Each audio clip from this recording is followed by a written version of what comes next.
Hai, Assalamualaikum dan selamat sejahtera. Nama saya Muhammad Naim bin Bahrum. Saya berumur 27 tahun. Saya tinggal di Selinsing, Semanggul, Perak. Saya mempunyai 7 orang adik-beradik dan saya yang last sekali.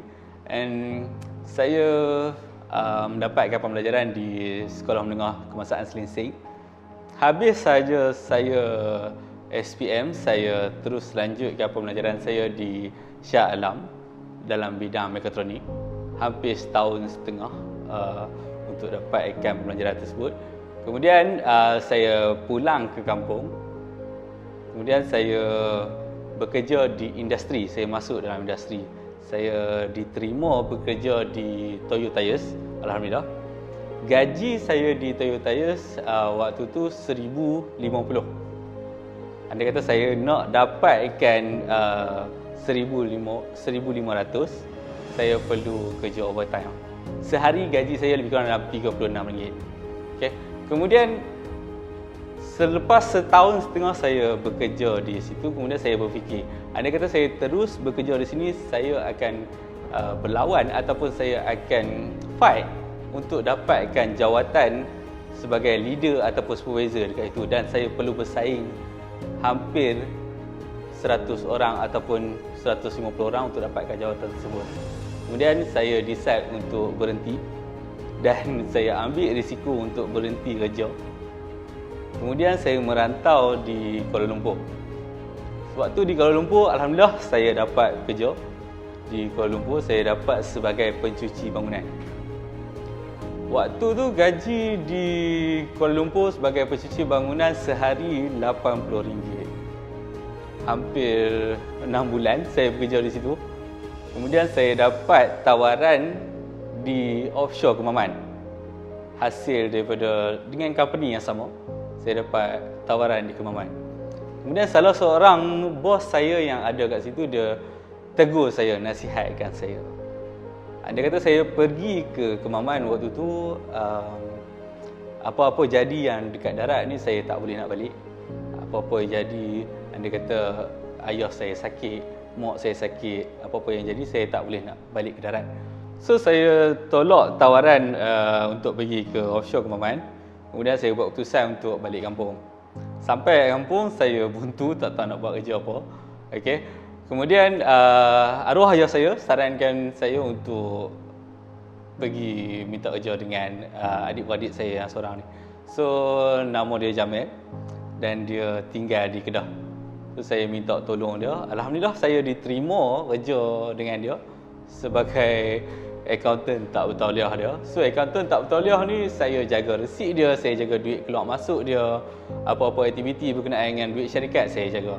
So waktu saya bekerja dengan syarikat Jamil, saya jaga transaksi duit keluar masuk dia, dan apa yang saya nampak luar jangkaan saya, duit transaksi yang keluar masuk tu berjuta. Kemudian saya tanya kepada Cik Mat, apa yang mereka ni buat sebenarnya. Kemudian Cik Mat beritahu saya, mereka bekerja ataupun buat bisnes trading. Bila saya nampak transaksi syarikat waktu tu, saya timbul minat untuk belajar berkenaan dengan trading ni. Kebetulan pada waktu tu Jamil dan juga syarikat keluarkan satu video tutorial belajar saham. Kemudian saya nak belajar dengan dia, saya segan, saya malu nak belajar dengan dia. Dan saya ambil inisiatif yang mana saya beli tutorial video dia secara diam-diam dan saya belajar secara senyap-senyap selama hampir setahun setengah. Dan saya ada tanya-tanya juga Cik Mat berkenaan dengan trading. Setahun 6 bulan tempoh yang saya ambil untuk belajar trading itu merupakan mimpi ngeri dalam hidup saya, yang mana pukul 9 saya masuk office kerja kat syarikat. Kemudian pukul 5 saya balik, and then saya sambung saya punya study, tulis nota. Hari-hari macam tu. Saya pernah rasa give up belajar berkenaan dengan trading ni, yang mana saya tak nampak hasil dari segi duit, dari segi income. Tapi saya lupa sebenarnya saya invest masa tu untuk knowledge saya sebenarnya. Kemudian selepas setahun setengah, saya nampak benda tu berguna untuk saya, yang mana saya dapat bantu orang, saya dapat ajak orang berkenaan dengan trading, saya dapat bantu dia berkenaan dengan apa yang dia nak tahu berkenaan dengan trading. Kemudian Jamil nampak effort tu, Cik Mat nampak effort tu, saya diterima sebagai tenaga pengajar dekat syarikat. Sebab tu saya jadi tenaga pengajar dekat syarikat. Alhamdulillah penyampaian dan juga penerimaan orang terhadap saya baik, dan saya teruskan kerjaya saya sebagai tenaga pengajar trading waktu tu. Sampailah 2018 merupakan tahun yang ngeri untuk semua tenaga mengajar di Bursa Malaysia, termasuklah kami sendiri. Saham jatuh mendadak dan kami tak boleh nak buat income. Kemudian awal tahun 2019 kita dapat insentif baru yang mana kita nak masuk ke dalam market global. Sebab tu dalam market global, situlah permulaannya yang mana saya kenal apa itu introduce broker ataupun IB. So jadi introduce broker ni ada income dia, ada affiliate dia. Gaji saya bulan pertama sebagai introduce broker, saya dapat 200 USD. Kemudian saya decide untuk tak guna duit tu untuk belanja harian, saya invest duit itu untuk iklan. Dan nampak hasil pada bulan kedua dia naik 300 USD, bulan ketiga dia naik 600 USD. Kemudian sampailah satu masa saya nampak income saya sehari 200 USD. So apa yang Jamil cakap ataupun apa yang Cik Mat cakap, ternyata betul. Gaji sebagai introducer broker ni unlimited andai kata kita usaha dan juga kita terus invest untuk dapatkan hasil dia.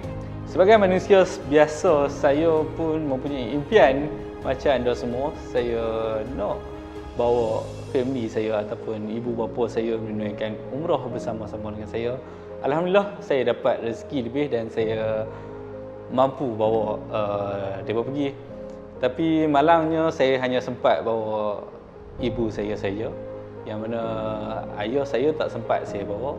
Ayah saya dah meninggal sebelum saya capai apa yang saya capai waktu tu. Untuk kereta pertama, sebab tu saya main dekat Kedah, saya cuma main naik train dan Jamil bagi saya kereta kancil 850 waktu tu, dan itulah kereta yang saya gunakan untuk ulang adik pergi kerja dan balik kampung waktu tu. Kemudian selepas dapat kereta kancil, saya dapat rezeki lebih.